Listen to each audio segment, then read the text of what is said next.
Hi, how are you today? Are you having a great day? I'm doing well. Today I'm back to explain Rule 5. I hope you are enjoying these emails. On day 2, I told you never to study grammar rules. But, of course, you want to use correct English grammar. Maybe you are thinking, how can I learn English grammar if I don't study English grammar rules? Well, today I will tell you. I will teach you a way to learn grammar naturally. Use this method and your grammar will improve automatically. You will automatically use the correct verb tense. You won't think, you won't try hard. Rule 5, a story. Miyuki did very well on grammar tests. She knew all of the grammar rules. She knew English verbs. But Miyuki had a problem. She couldn't use the grammar in a real conversation. She could explain the past tense, but when speaking, she would say, "Yesterday, I go to school." Miyuki was confused. How could her grammar test be so good, but her speaking so bad?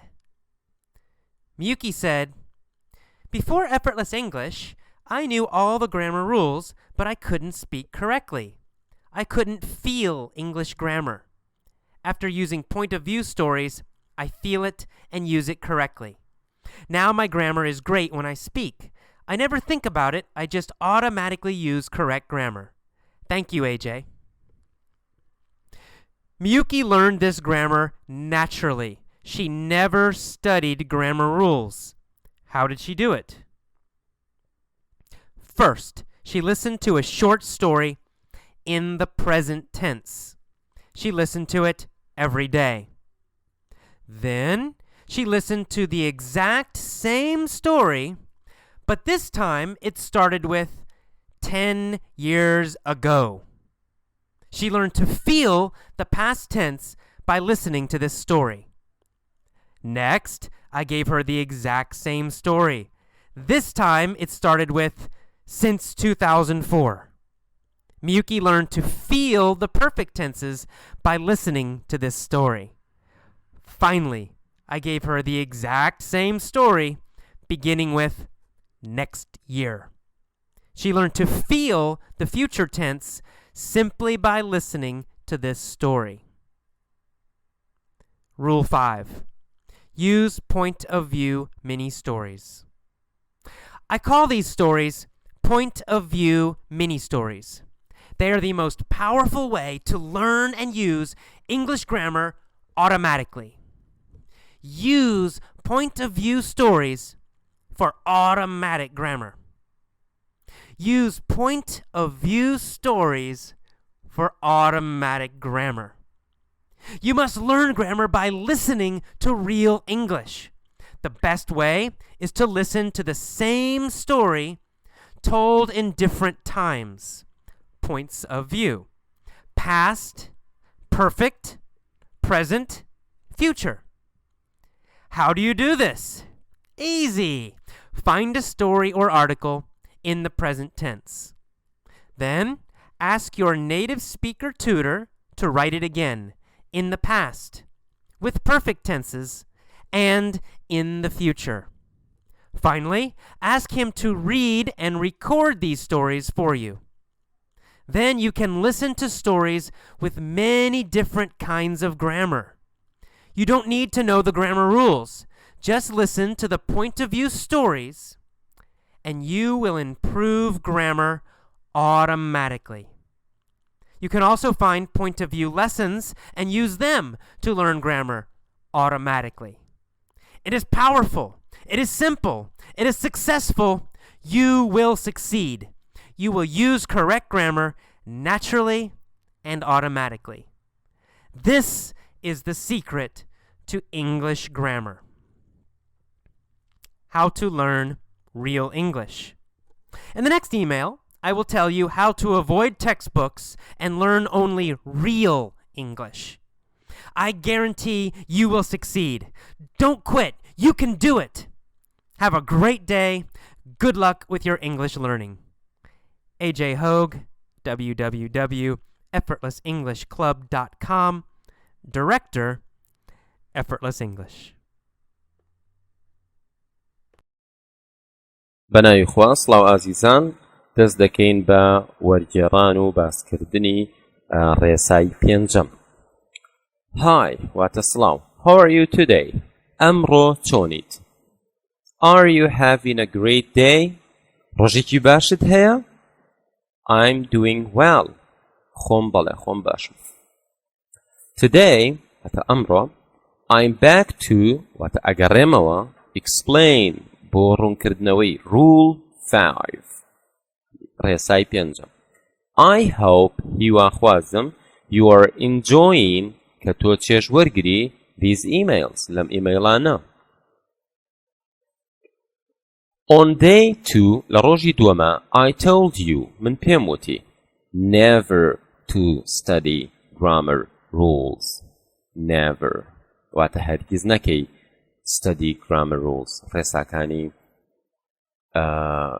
ڕێزمان سەعیتیا بکەیت. But بەڵام of course بەدڵنیایی you want to use تۆ ئەتەوێ بەکاری بێنی correct English grammar ڕێزمانێکی ڕاستی ئینگلیزی واتە تۆ هەر قسە ئەەکەیت و ئەنووسیۆمانە هەر بێ ڕێزمانێکی ڕاست بەکاربێنی. هەرچەنەکە ئێمە پێتەڵین کە ڕێساکان مەخوێنەواتە سەبجەکت زایدەن فلان وەکو لە قوتابخانە هەیە.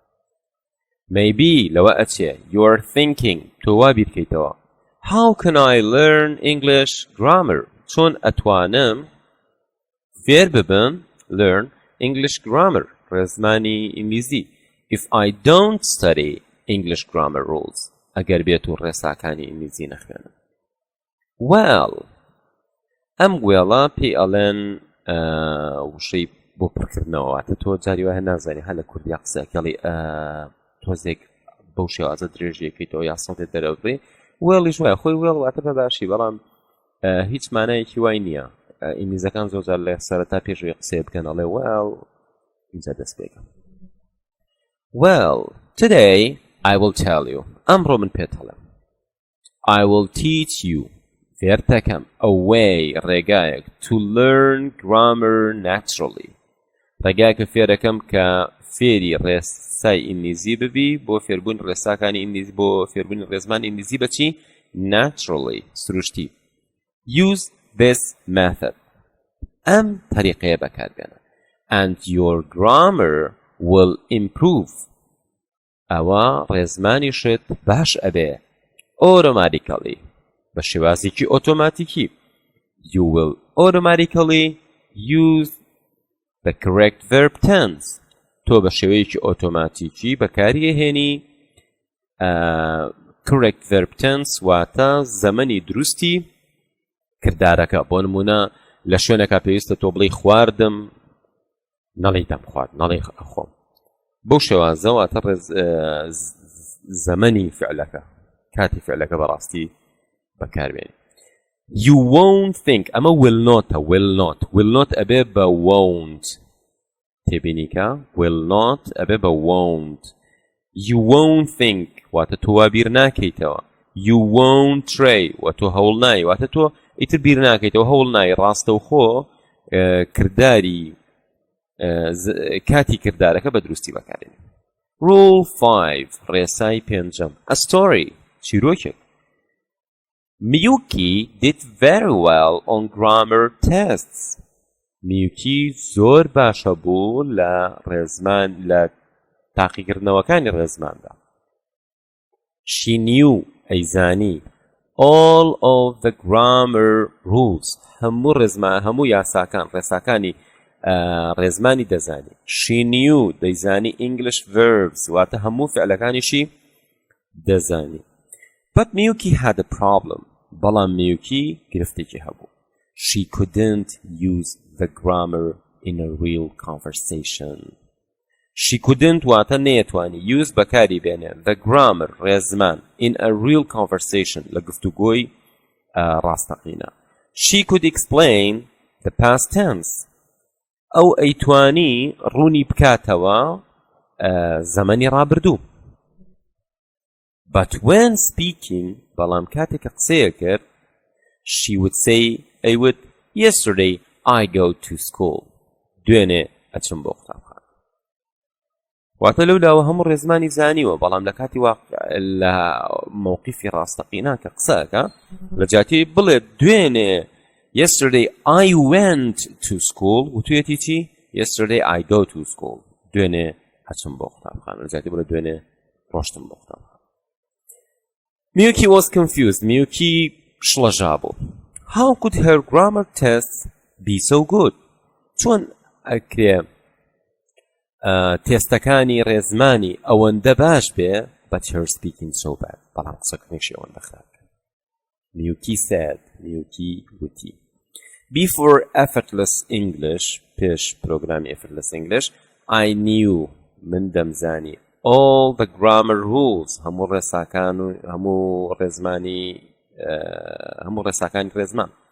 But I couldn't speak correctly. بەڵام نەمەتوانی بەڕاستی بەکارێنم. I couldn't feel English grammar. نەمەتوانی ئیحساسی ڕێزمانی نزی بکەم. ئیحساس ئەو ئیحساسی کە تۆ من قسەیە بکەم هەل لە خۆ تۆ پێشەوەی بزانی هەڵەکە لە چیا ئەزانی هەڵەیە بۆ نمونە من بڵێم دوێنێ ئەچم یەکسەر ئەزانیم قسە غەڵەتێکی تایە ئەگەر بیریشی لای نەبێت. ئەو بۆ ئیحساسی ئەکەیت. After using point of view stories پاش بەکارهێنانی point of view stories ئەیجێک لە پرۆگرامەکەیە کۆمەڵە چیرۆکی داناوە چیرۆکەکانی بە شێوازێ باس کردووە دوایی پرسیاریان لەسەرەکە و فایلی تری هەیە هەمان چیرۆک بە کاتێکی جیاوازە گێڕێتەوە ئەوانەی کە کاتەکانی جیاوازە point of view stories ناوناواتە ئەو چیرۆکانی کە لە خاڵی تێڕوانیەکی جیاوازەوە لیان ئەڕوانی بۆ نمونە ئەگەر وتبێتی کچێک هەیە لە لادەیەک ئەژی ناوی بۆ نمونە پەیمانە تەمەنی 12 ساڵە قوتابیە ئەوە جارێکی کە هەمان چیرۆکە گێڕێتەوە بۆ دەڵێ کچێک هەبوو قوتابی بوو 12 ساڵ بوو ناوی پەیمان بوو هەموو شتەکانەکە بەڕابردوو ئەوەش بۆچی بۆی زۆر تەمرینی پێ بکە بۆی یەکسەر هەستکەی کە ئەو زەمەنە چۆن ئەحساسکە Okay I feel it هەستی پێەکەم and use it correctly واتە دوای ئەم پرۆگرامەی من بەڕاستی ئەحساس بە زەمەنەکەکەم Now my grammar is great ئێستا ڕێزمانیشم زۆر باشە زۆر شادە when I speak کاتە قسەکەم I never think about it هەرگیز بیری لێ ناکەمەوە I just automatically use correct grammar من یەکسەر بە شێوەیەکی ئۆتۆماتیکی ڕێزمانێکی دروست بەکارێنم Thank you AJ سپاس AJ Miyuki learned this grammar naturally. Miyuki ئەم ڕێزمانە فێر بوو بەشێکی سروشتی. She never studied grammar rules. هەرگیزیش چی نەکرد ڕێساکانی ڕێزمانی نەخوێند. How did she do it? چۆن ئەمەی کرد؟ First, she listened to a short story. یەکەم جار چی کرد؟ گوێی گرت لە چیرۆکێکی کورت. In the present tense لە زەمەنی ڕانەبردووە She listened to it every day هەموو ڕۆژی گوێ لێ گرتەوە واتە تۆ ئێستا ئەگەر هاتوو بۆ نمونە دووسێ چیرۆکی لەبەردەسا بوو چیرۆکەکان بە ڕانەبردوو بوون وەرە ماوەیەکی زۆر بەس خەریکی ڕانەبردوو بە تاوەتاوەتی ئەحساسەکەی کە ئێستا لە ئێستای دوایی بڕۆ تەمرینکە لەسەر چیرۆکێکی ڕابردوو تا ئەحساسە بۆ دروستە بێت ئیتر یەکسەر ڕاستەوخۆ ئەزانی کاتێ بتوێ باسی ڕابردوو بکەیت چۆن قسە بکەیت و کاتێ بتوێ باسی ئێستا بکەیت چۆن قسە بکەیت Then پاشان she listened to the exact same story پاشان ئەو گوێی گرت لە هەمان exact same بە تەواوەتی هەمان چیرۆک but this time بەڵام ئەم جاریان it started with 10 years ago دەستی پێ کردبوو بە 10 ساڵ لەمە پێش کەواتە یەکسەر بە ڕابردوو قسە She learned to feel فێر بوو هەست بکە the past tense بە زەمانی ڕابردوو by listening to this story بە گوێگرتن لەم چیرۆک next دواتر I gave her من پێمدا the exact same story بالضبط دقیق هەمان بەتەواوەتی هەمان چیرۆک this time ئەم جاریان it started with since 2004 دەستی پێ کردبوو بە لە 2004 کەواتە ئەم جارە ناچارە بێ بە ڕانەبردووی تەواو قسە بکە بۆ نمونە have و has بەکاربێنێ بۆ نمونە بڵێ I've been teaching since 2004 من لە 2004 وانە دەڵێمەوە هەناڵێ وانم وتەوە ناڵێ ئێستەوا ناڵێمەوە ئەڵێ لەو کاتەوە. میوکی learn to feel the perfect tense. میوکی فێر بوو ئیحساس بکە هەست بکە بەچی زەمەنی perfect by listening to this story بە گوێگرتن لەم چیرۆکە.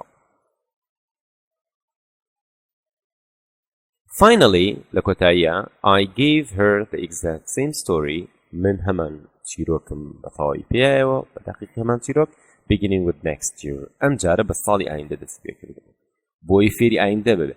She learned to feel the future tense. فێر بوو زەمەنی ئایندە simply زۆر بە سادەی by listening to this story بە گوێگرتن لەم چیرۆکە.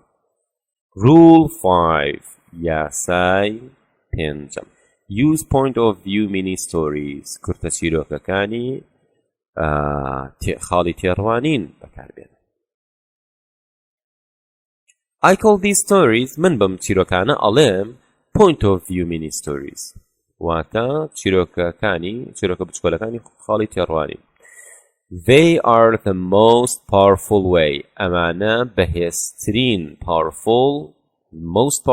the most powerful بەهێزترین way ڕێگان to learn بۆ فێربوون and use بەکارهێنانی English grammar automatically بۆ فێربوونی قەواعیدی ئینگلیزی بە شێوەیەکی ئۆتۆماتیک.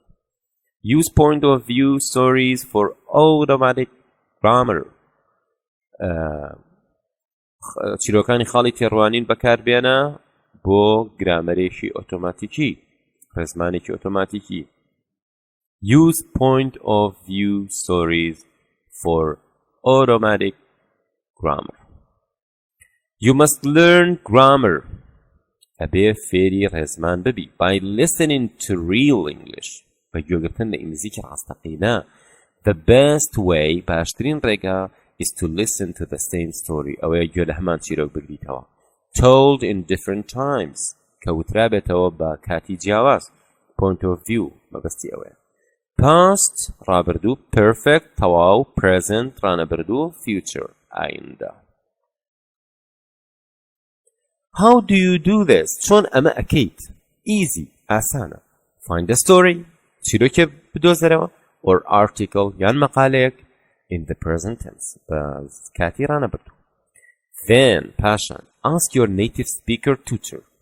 داوا لە مامۆستا خصوصیە ئینگلیزەکەت بکە to write it کە بینووسێ again in the past هەمانە بۆ بنووسێ لە ڕابردووە with perfect tenses بەچی بە زەمەنی perfect تەواو and in the future و بۆ ئایندە finally لە کۆتاییە ask him to read داوای لێ بکە بخوێنێتەوە and record واتە ڕیکۆردی بکە these stories ئەم چیرۆکانە بۆتە. طبعاً عملیەکە ئاسانە بەڵام ئاسان نییە مرۆڤ مامۆسایەکی بیانی ئەسڵ بەریتانی یان ئەمریکی دەستکەوێ و ئەم داواکاری لێ بکە. جابز حەلەکە چییە؟ Then you can listen to stories with many different kinds of grammar. Then پاشان you can to ئەتوانی listen to stories گوێ بگری لە چیرۆکەکان with many different kinds of grammar بە جۆرێکی زۆر جیاوازی ڕێزمانەوە. You don't need to know پێویست ناکات تۆ بزانی the grammar rules ڕێزاکانی زمان. Just listen to واتە ڕێزمان بزانی. Just listen to the point of view تەنها گوێ بگرە لە چیرۆکانی خاڵی تێڕوانین story and you will improve grammar automatically و تۆ ئەو کاتە گرامەرەکە بە شێوەیەکی ئۆتۆماتیکی باشەکەی. You can also find point of view lessons ئەمە خۆی ئەسڵی مۆزوعەکەی ئەڵێ تۆ هەروەها ئەتوانی ئەم چیرۆکانەی خاڵی تێڕوانی بدۆزیتەوە and use them بەکاریان بێنی to learn grammar automatically بۆ فێربوونی ڕێزمان بە شێوەیەکی ئۆتۆماتیکی. It's powerful زۆر بەهێزە it's simple سادەیە it's successful سەرکەوتووە you will succeed تۆ سەرکەوتوو دەبیت you will succeed وتم ئەم ئیدیا هەری خۆیەتی واتە succeed واتە سەرکەوتن ڕانەبردووە you will succeed تۆ لە ئایندە سەرکەوتوو بی you will use correct grammar تۆ ڕێزمانێکی دروست بەکارێنی naturally بە شێوەیەکی سروشتی and automatically بە شێوەیەکی ئۆتۆماتیکی this is the secret to English grammar ئەمە نهێنی ڕێزمانی ئینگلیزیە. How to learn real English. How to learn. چۆن فێرەبی ئینگلیزیکی ڕاستەقینە. In the next email, the email آیندا, I will tell you من پێتەڵم how to avoid textbooks. چۆن خۆت دوورخەیتەوە لە کتێبە مەنهەجەکان. And learn only real English. و تەنها ئینگلیزی ڕاستەقینە فێر ببی. I guarantee you من گەرنتی تێمێ will succeed. I guarantee من گەرنتی تێمێ you will succeed. تۆ سەرکەوتووە بی. Don't quit. واز مەهێنە. Don't يعني do not. Don't quit. واز مەهێنە. You can do it. ئەتوانی ئەوە بکەی. Have a great day. ڕۆژێکی خۆش. ڕۆژێکی باش. Good luck. بەختێکی باش with your English learning. لەگەڵ فێربوونی ئینگلیزیەکەتە. بەڵێ. AJ Hope, www.effortlessenglishclub.com, Director Effortless English. هەر سەرکەوتوو.